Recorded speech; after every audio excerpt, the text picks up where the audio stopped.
Welcome to another great episode of, we don't know what this show or episode is really called yet, but we are going to be doing a free agent preview with my man Brandon, the Roto Superstar, on Twitter. Make sure you throw him a follow. But there's been some news buzzing the last couple of days because free agency is next week, people. This is going to be one of the most exciting weeks until we get into the NFL draft, which is like 48, 49 days away, depending on when you're watching this or whatever. But we're going to get some life out of these free agents. And Brandon, man, we got some news early this morning that Russell Wilson and the Steelers are interested. Both sides are mutual of wanting to meet and talk, man. Do you think this will be a great landing spot for Russell Wilson? Well, let's be honest about it. Which version of Russell Wilson are we getting? Are we getting the Denver Broncos Russell Wilson that was very limited in what he could do? You know, we saw glimpses last year in 2023. QB 14 in fantasy, I believe, by the end of the year, around in that range, showed flashes, but you could obviously tell the tread on the tires were starting to kind of wear thin.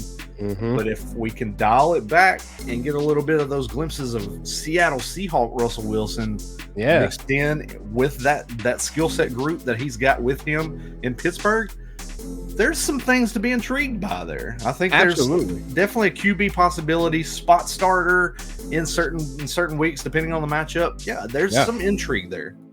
I mean, like, even last year for fantasy, like, I don't think he was terrible, man. He was like a low-end QB1, man. He was averaging 17 fantasy points per game. So on a points per game basis, he was QB 11, and I don't think that is terrible. Like, we shouldn't be putting him down there with the Kenny Pickett's, the Mac Jones, the Zach Wilsons. Like, I feel like we kind of reacted a little too soon, once the news is brought that he's released that, oh, he's washed. And then the fantasy streets are out there saying like, oh, I'd rather have whatever quarterback. And truthfully, no, you don't. No, you don't. Well, I'll counterpoint your point there with Russell Wilson and how good he did look at times last year in 2023 with the fact that the quarterback position as a whole wasn't too great last year. Case in point, Patrick Mahomes did not perform too well. He was a very, very under average for what we expect for Patrick Mahomes. Like you mentioned as well, injuries too. So that tends to raise those quarterbacks that probably were a little bit more mediocre back up to a range where they look better. In a rankings range, like looking at them on paper, but a guy that's giving me 17 fantasy points per game, man, on offense, clearly where it's not totally working out. Yep, I'll take that in Superflex as my QB3 and then stuff him in there when my quarterback is having a down week or a bad matchup, whatever the case may be. Like, I really feel as though we should be going into this season, into the startups or into like best ball leagues or whatever league you're in and type. If he's there late and I'm waiting on a quarterback 2 or a 3, I'm pulling that trigger, man, because it gets wicked down there once you get into some of those quarterbacks you're really looking at. Yeah, no, I totally agree. He's definitely a guy that you would want to grab. Depends on Superflex league. Obviously, you're going to be looking in that kind of late-ish quarterback 2 range, high-end quarterback 3. He's quarterback 31 on Underdog right now. That is, that's meaty right there. That's crazy down there, man. It gets wicked. But I mean, let's talk about that's the thing. Yeah, let's talk about this landing spot, man, because I'm looking at the Steelers' offense. They have Najee Harris, Jalen Warren. They have a great 1-2 punch where Arthur Smith as the offensive coordinator, so you know what he's going to want to do. Ground and pound the rock. Now we're looking at the perimeter. We have George Pickens. We have Deontay Johnson. You have Pat Fairmouth. You have these weapons on this offense, and I call them weapons because I think these guys haven't reached their full fantasy potential, their full NFL career potential yet, because they were hindered with a broken Big Ben and Kenny Pickett, man. Like, what are we doing here when you insert Russell Wilson in the driver's seat? I think you have to look at it kind of similar to what Arthur Smith did with Ryan Tannehill when they got him to Tennessee. You're going to see a lot of that. They're going to run the ball, like you mentioned, Jalen Warren, Najee Harris, ground and pound, try to hold on to the ball, play kind of that, control the tempo of the game type of an offense, and really use Russell as an efficiency-minded quarterback, kind of like what they did with Ryan Tannehill. Find soft spots in the zone, really make those smart decisions at quarterback, and that's going to help kind of back off the secondary a little bit with the running game. He's going to see more wide open lanes from a passing perspective. So it's going to open it up to where you're going to see those boom and bust weeks from Russell Wilson. The potential's there, but again, it's Arthur Smith, Yeah. the guy that is hated by the fantasy community right now. Which Arthur Smith are we getting? The Atlanta Falcons head coach, or are we getting Yeah. the Tennessee Titans offensive coordinator? There's no way Mike Tomlin's going to let chaos erupt. And Yeah. I'll give it 3 weeks tops where we start seeing Arthur Smith spew like his little toxic little things of holding back like a Jalen Warren or holding back a George Pickens running a 9 route, hitting them deep. Because I think Russell Wilson still has the ability to do X, Y, and Z to get the ball to a guy like him. But I don't think Mike Tomlin's going to be playing around with him. I think he's coming in like, hey, we want to run the ball better, but let's not get crazy, okay? And I actually did, and I ran. We were in passing when I was in Indianapolis this past weekend at the combine. He came across the street, and we looked eye to eye with each other when I finally realized that's Arthur Smith, and I wanted to turn around so bad and go, "What are we doing in Pittsburgh this year?" But I refrained, let him go about his business. I definitely would have had some choice words for him, but I would hold my tongue, man, because we're there for business and we're there to look at some scouts. But man, I don't know, man. I hopefully we get some more buzz, we get some more news of if there's any other teams that are interested in Russell Wilson. Steelers, I think it's an okay spot, man. I'm not like too crazy about any other spots right now. I think this is kind of where he needs to be at, but. I mean, there's other news, man. I mean, Saquon Barkley with the interest of the Philadelphia Eagles. Like, what are we doing here, man? Like, that's not something that I want to see in 2024. Yeah, that's the thing. And another team that's rumored as of today with Barkley as well is the Chicago Bears. So we are well into the rumor mill season with free agency starting up this weekend. Fantasy streets are talking right now, though, for Saquon going to the Eagles. I don't really like the spot, man. I don't think they'll probably utilize him the way that we honestly want to see Saquon utilized again. I think it'll just be a 2.0, a lesser chaotic and much better team than the Giants. But I think him being utilized, I don't think it will be the full potential after what we just saw them do with DeAndre Swift. Well, you won't see I don't think you'll see the dump offs. You won't see the potential as far as a receiver out of the backfield. So obviously that's going to take a ding on his, potential at running back with the Eagles if he were to land there. Yeah. You're going to get a little bit of an uptick as far as what he can produce as a running back because obviously that offensive line is a little bit better than what the Giants had last year. Absolutely. So he'll see more holes in the offensive line to be able to run through, hit it into the second level, try to separate in the secondary. That's more kind of Saquon's style as a runner. But yeah, obviously, like I agree with you, landing spot wise, it's going to hurt him from a fantasy perspective because of the loss of potential receptions in that backfield.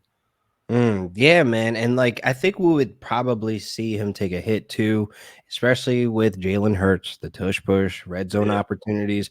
We're going to want these touchdowns. We're going to want these receptions for Saquon. So absolutely hate the Eagles as a landing spot. I mean, do you have any other landing spots for Saquon that you would find, would be suitable for him? Well, obviously, a lot of the talk started off within the last week that he was hot and heavy potentially to Houston. That was one. That was one that was very heavily debated. I mean, I think that would probably line up the best from a utilization standpoint. But I do kind of have my thoughts with that as far as running style. The way that same thing we saw with Dameon Pierce's last year does not fit that particular run scheme. And Barkley, in a way, is kind of similar to what he does as far as a zone runner, as opposed to what they do with that Houston Texans backfield. Don't know if it's the right scheme fit. I know CJ Stroud, the rumor is that he reached out to him, maybe tried to sell him a little bit already. Yeah, like, come on, bro. That's a landing spot. Yeah. Come on down here to Houston. We got a good thing building right now. Definitely. I think he will be a dynamic back for that backfield, man, and it will give CJ Stroud the option to dump it off. I don't think he had that much of a option to dump it off the Singletary or Dameon Pierce, even though Singletary ran a ton of routes. It's just a matter of putting a threat out there. Nobody's really worried about a Devin Singletary. You put Saquon back there, that might open up some things, for the passing game as well, maybe for Dalton Schultz, Tank Dell, et cetera, et cetera. So I really feel as though that will be a huge addition for Houston if they add a guy like Saquon Barkley. But I do want to talk about some other running backs that are out there on free agency. I mean, you rank them in importance. I mean, we talked a little bit about Saquon. You got Josh Jacobs, Derrick Henry, Austin Eckler, Tony Pollard. These are the main guys that are in cycle right now in the fantasy streets and the news and buzzing. So give me who you really think is like important. Well, it's really going to come down to where these guys land. Where the interest is going to be. Obviously, the last couple of days, and I know especially today, we're hearing a lot of the rumblings with Tony Pollard. He says he'll take a discount to come back to Dallas. But is he going to get the job done? And that's the thing, and that's something that with Pollard, you have to kind of really dissect it into two different seasons for him in 2023. Coming back from the injury, very, very slow to begin with. You could tell that burst was not there early on in the season. But by around week 11, 12, he was actually a guy that was, I think first in missed tackles forced down the stretch, really kind of started to put it together towards the end of the year. If he comes back to Dallas, I would probably rank him ahead of some of the other options, looking at maybe Jacobs next, depending on the landing spot where he's going to go, followed by Henry, followed by Swift. I think Swift, there's a chance he might go back to Philadelphia. And then going back to, and then Eckler behind him, that's a guy that you're really just not hearing a lot of buzz on right now. And it's kind of disappointing with what he was for fantasy just going back to 2022. He was RB1.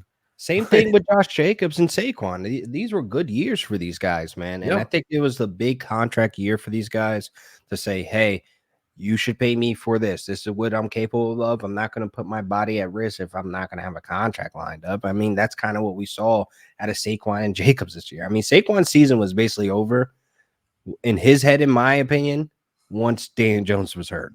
Like after the first 5 weeks, it was it. It was like, all right, what are we doing here? I honestly think the season was over the moment Daniel Jones put pen to paper and signed that contract, to be honest. But I just feel as though, man, like these running backs that are on the market right now, like the Derrick Henrys and the Josh Jacobs and Saquons, these guys can definitely elevate a team that is hurting right now or lacking in the backfield. And crazy enough, we talked a little about Austin Eckler, man. He might be one of those guys that sign a little bit later in the season, maybe in the week 6, week 7 range, which is very unfortunate, man. I think he could really be a nice plug and play somewhere. I mean, throw him with the Commanders, man. You got Antonio Gibson coming out of the door. I mean, I know Antonio Gibson is your guy. I know you were going to mention him before. Yeah. I mean, that's definitely a guy, two guys passing in the night. Yeah, right there. They kind of fill into the same role. But going into it's going to be a little bit different offense. We mentioned it on last week's show that we did. Cliff Kingsbury is now the offensive coordinator in Washington. You're not going to probably see as many dump offs, passes to the running back because that wide open spread offense is going to be wanting to get the ball down the field.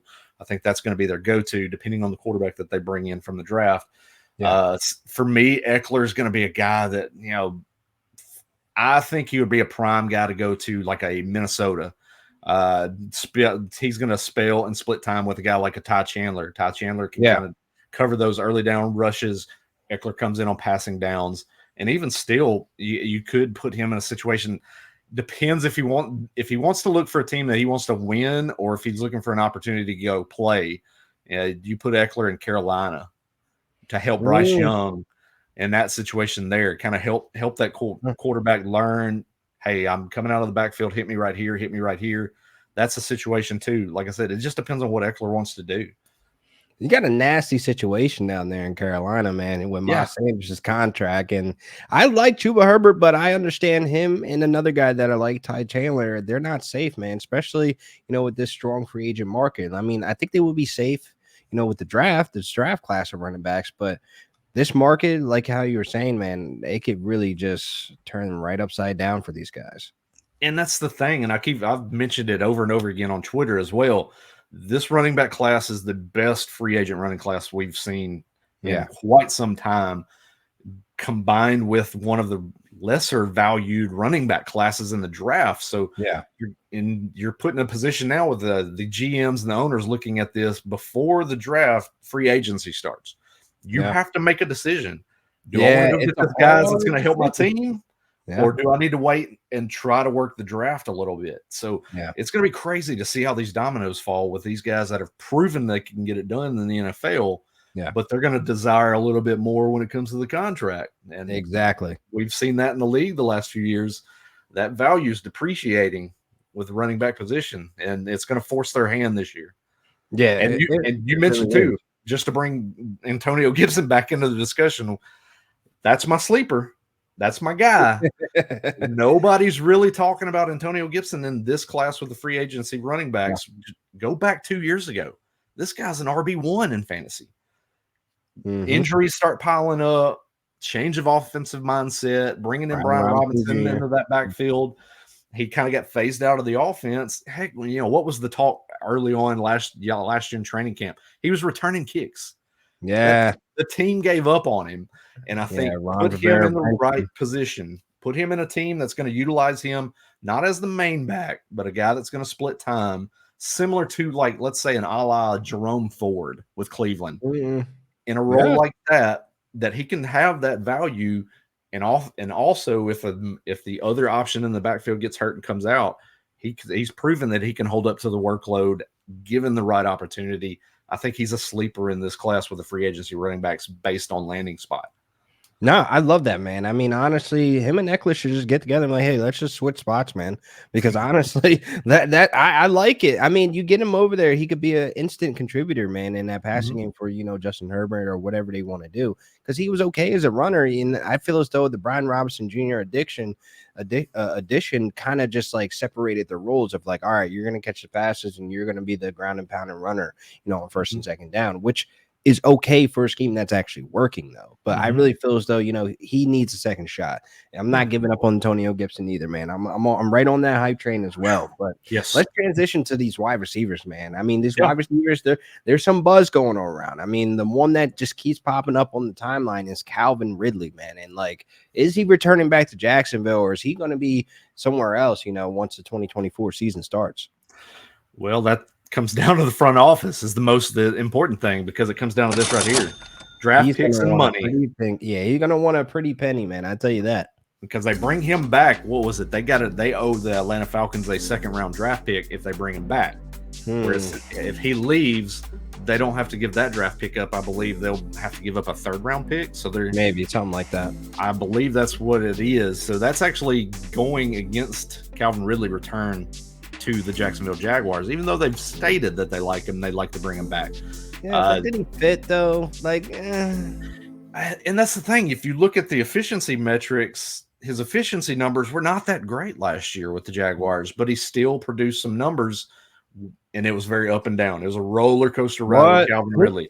His fantasy game log is disgusting, dude. He'll put up 20 points. The next week he'll put up 6. And then he'll put up 1. This is a true 3-game spread with him. And like, as a fantasy manager, there's no way 9 times out of 10 that you put him back in your starting lineup in those 3 weeks, man. No way. You probably missed out on the 20. You put him back in the 6. You're done. This is real life scenarios with a fantasy player and a fantasy manager. It's like, I can't deal with a guy like this. I need him somewhere else. And it came down, and that was the thing that it came down to it, especially from a fantasy analytical standpoint, is that you really had to dig into the injury report last year. Is Zay Jones playing? That was the tale with Calvin Ridley last year. Yeah, Zay Jones out of the lineup. I'm playing Calvin Ridley. Zay Jones in the lineup. I've got to bench Calvin Ridley. There you go. That's exactly what wound up happening with his metrics last year. But when Christian Kirk got hurt in week 13, I was like, okay, this is the green button right now to put Calvin Ridley into starting lineups. There's no other way this can fail. And okay, a couple games, but it's just like, dude, Christian Kirk is not there. He is not utilizing that slot. He is not going to be Trevor Lawrence's first read, first target. Evan Ingram was doing okay as well in that time, but Calvin Ridley had the door wide open from a perimeter standpoint to be efficient, to get these points, to help some of these fantasy managers out that invested in him in so high in drafts over the summer, off base of a guy that hadn't played football in 2 years and the unknown of what we saw in Atlanta. So it's just complete nasty work with Calvin Ridley. But there's a few other guys on the free agency list like Gabe Davis, Marquise Brown. But I want to mention Michael Pittman because I know he got tagged, but it's a non-exclusive tag So this means that he can go out there and negotiate. He can go out there and talk to the other teams, and the Colts have the opportunity to match. So this kind of tells me that the Colts don't really have the number in their head of what they actually value Michael Pittman. Like, he's crucial to that offense just based on Anthony Richards being there, how important it is to have a guy like Michael Pittman who's been there as the veteran that kind of been producing and producing. Each season, he has just gotten better and better. So they're trying to figure out, what do they pay him? So do you think that Pittman has the chance to score big, or the Colts going to say, hey, this is the number, we'll match it, we'll keep you? What are your thoughts on Michael Pittman in this free agency, roundabout? I think you nailed it right on the head. They're not wanting to lose Michael Pittman. He's the cornerstone of that receiving group for the Colts right now, but they don't have an idea of what his market value is. So I don't either, to be honest. And that's the thing. Yeah. I mean, is he a $20 million a year guy? Possibly, but you're going to tag him at that. I mean, you're tagging him in at what, 21.8, I believe? Yeah. And so you're already paying him that. I don't know, man. 21 a year is kind of steep. He looks like more of like a 17, 18 million a year guy. Like, I would be okay with that. He's a target earner, but we saw that with Gardner Minshew. He was averaging, I believe, 13, 15 fantasy points a game with Minshew under center, where those first few games with Anthony Richardson was 8.3.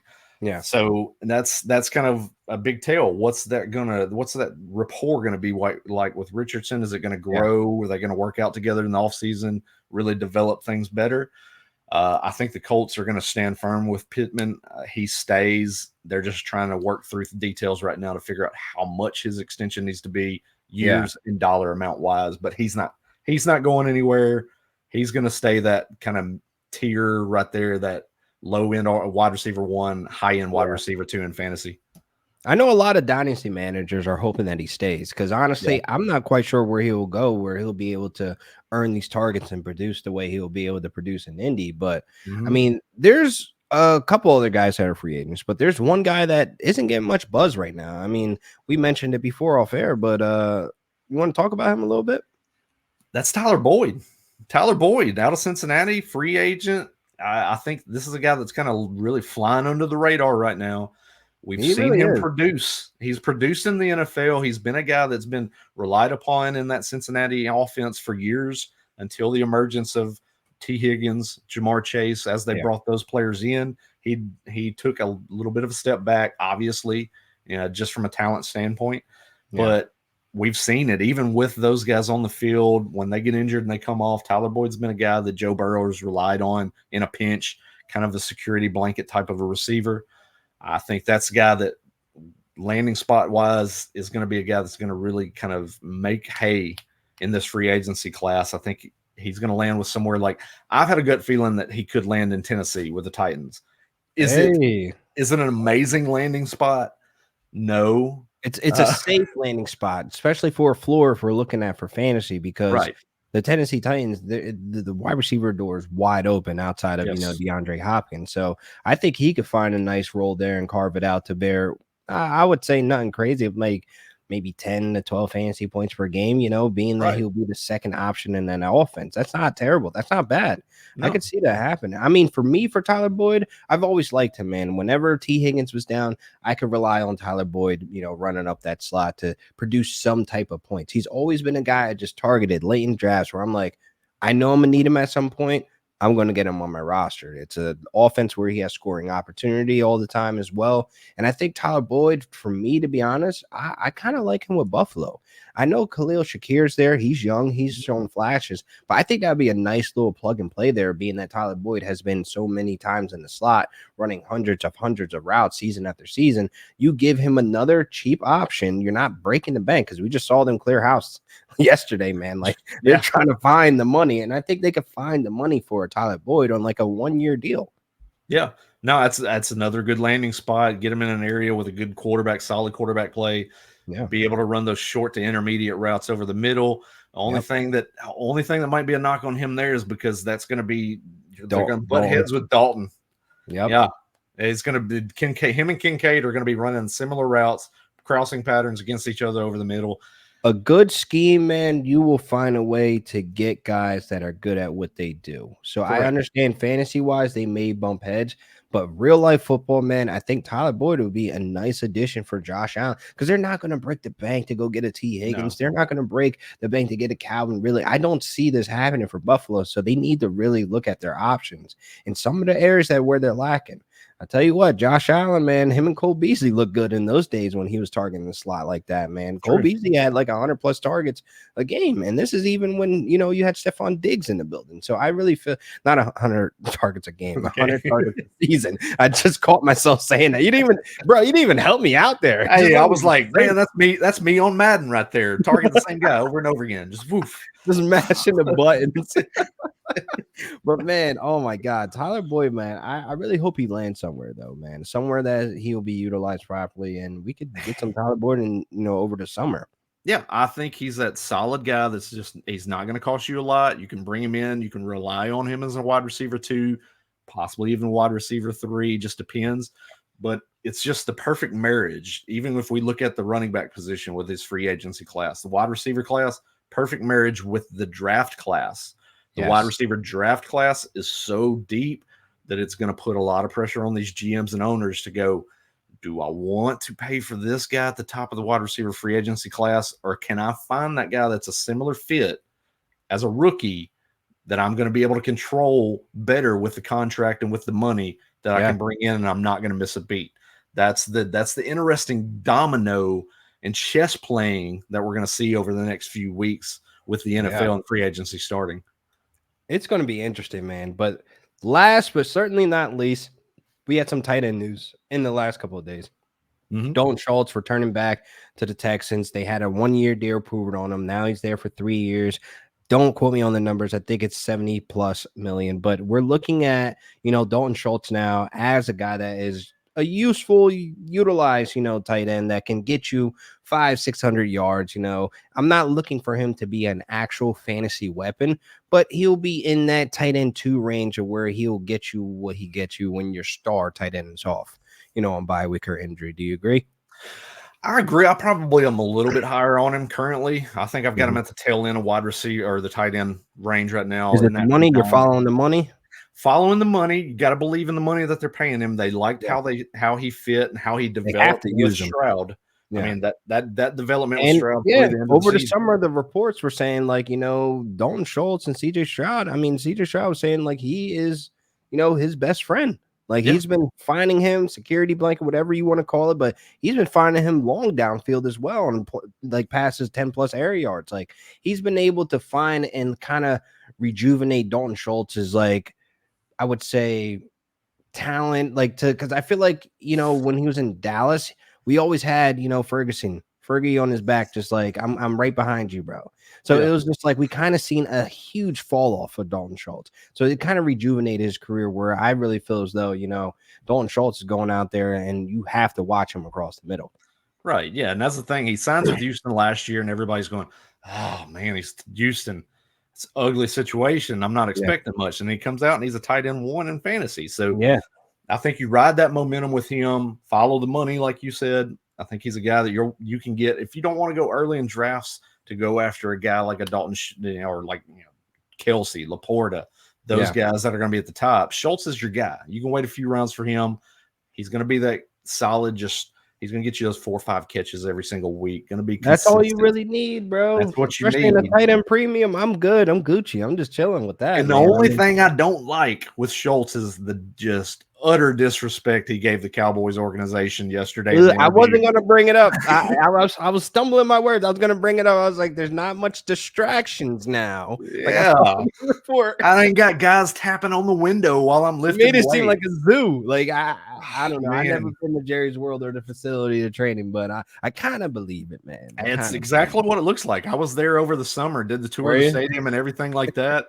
It's wide open, but that's what Jerry wants. Jerry wants everybody to talk about him. He wants to be the topic of discussion. But man, there's more tight end news today. Actually, I mean, Jonnu Smith signing with the Miami Dolphins, man. I think Mike McDaniel, man, all he wants is speed on that offense because utilized, and as soon as Tyreek Hill gets into the equation, he's like, guys, I'm out of here. I'm out of here, man. But then obviously this last year, they just didn't have a lot of athletic traits at the position. I mean, you got Durham Smythe is down there. That's a body. He's a guy that's a blocker. He's not really meant to be. He's the guy that got Mike Gesicki out of there.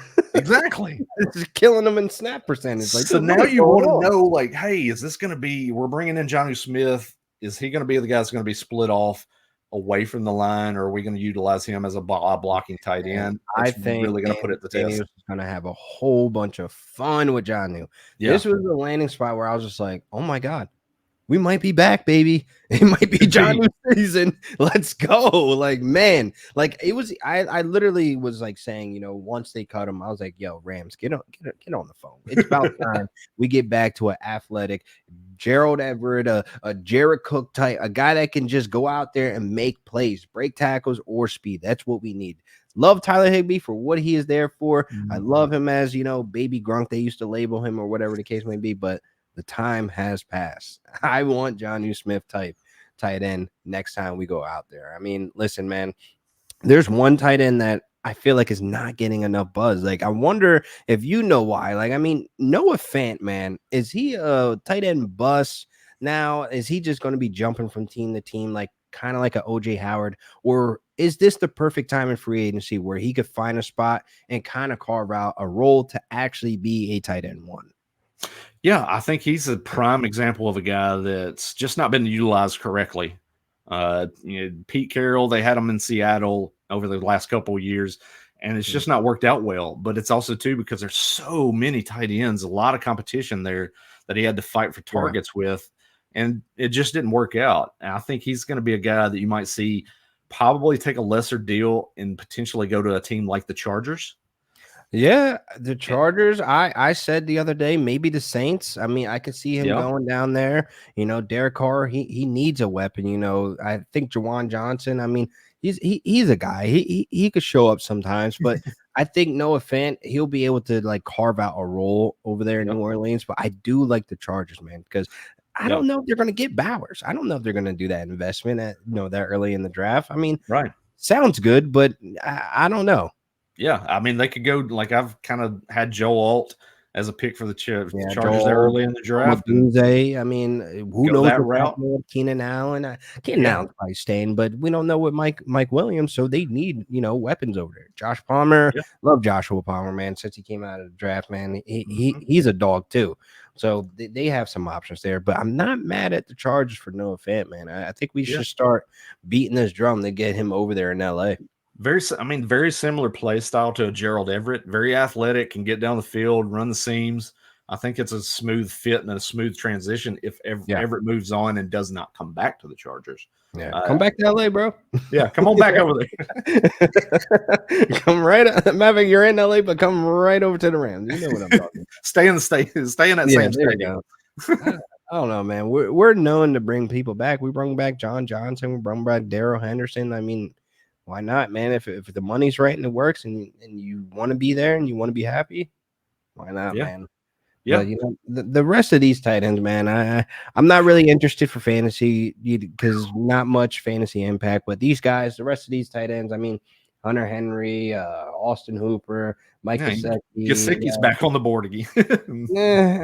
I don't know. Like I look down this list. It's kind of like, okay, we're done. It doesn't matter, And that's another one, like I mentioned earlier with the Panthers. Panthers, go get you a tight end. Like out of these guys that are at the top of the board. You cut Hayden Hurst, man. You kind of wasted his time in a way because you didn't utilize him when he was playing out there. So it's like, and you've got just also ran type of guys that are still there. Ian Thomas is there. Yeah. It's just get you a guy that can really separate and get open in the middle of the field for Bryce Young.